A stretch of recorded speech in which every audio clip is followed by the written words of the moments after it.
సలిగిలంతా జాంతానై పొద్దు పొద్దుగాల మస్కల్నే లేవాలే, కాళ్ళు రెక్కలు సాఫ్ చేసుకుందానికి తిరగాలే.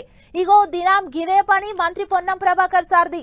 నడుచుకుంటా పోయిన కాడ ఉతగూకుంటాడా, వచ్చిపోయేటోళ్లను పాయిరంగా మందలిస్తుంటాడు. మళ్ళా అగో అట్లనే ఇవాళ కూడా పొద్దు పొద్దుగాల లేచి నడుసుడు కాదు, ఉరుకుడు కార్యం పెట్టిండంట మన మంత్రి సారు. చూద్దాం పాండ్రి సారెంత రూబడి మీద ఉరుకుతుండో.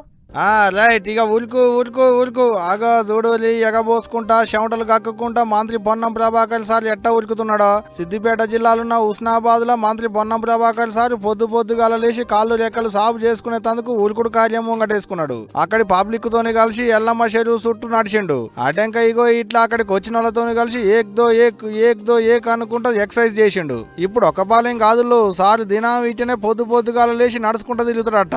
అట్టనే ఇవాళ కూడా పొద్దుగాల అట్ట నడుచుకుంటా పోయిండు. ఇక అట్లా పోయిన కాడ వచ్చిపోయేటోళ్ళని మందలు ఇచ్చుకుంటా మంచి షెడ్ రాల్చుకుంటా అంత పొద్దెక్కిందాక చెరువు కట్ట మీదనే తిరిగిండు మంత్రి సారు. అంతేకాదు గా చెరువు కట్ట మీద పొల్లగాళ్ళు ఈతలు కొడుతుంటే చూసుకుంటా మస్తు మురిసి ముప్పందు అయిండు.